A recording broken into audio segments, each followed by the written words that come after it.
¿Alguna vez te preguntaste por qué hablar de sexo o erotismo es tan incómodo? Y sobre todo, ¿por qué aparece tanta vergüenza alrededor de esto? Bueno, quédate hasta el final para entender por qué nos pasa esto.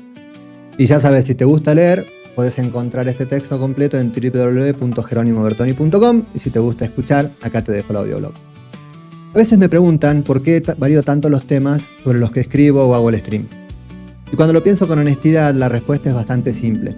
Me interesa conocer las distintas facetas del ser humano que soy y también la que veo en los demás.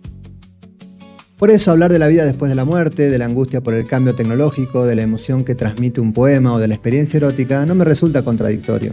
Al contrario, siento que son parte de lo mismo.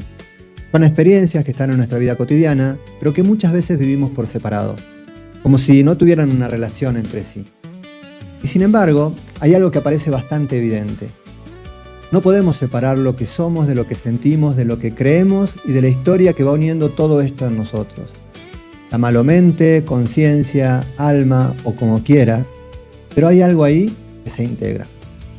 Desde ese lugar, cuando uno empieza a mirar los vínculos, la intimidad y las fantasías, aparece una pregunta interesante.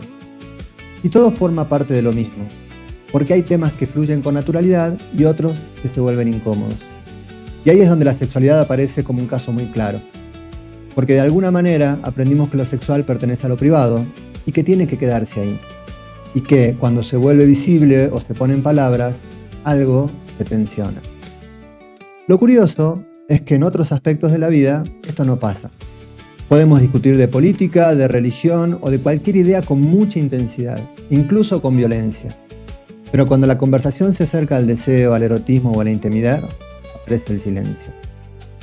Y si uno se sostiene un poco en eso, empieza a entender que no es solo la incomodidad, es la vergüenza.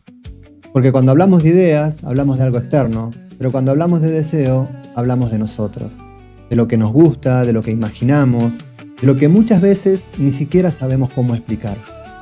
Y ahí aparece la vergüenza como una especie de frontera, una señal interna que nos dice hasta acá podemos mostrarnos. Porque lo que está en juego ya no es una opinión, es nuestra propia identidad. Y si a eso le agregamos algo más, la sexualidad no es solo una idea que podemos ordenar, es energía, es algo más vital, más primario, más difícil de controlar.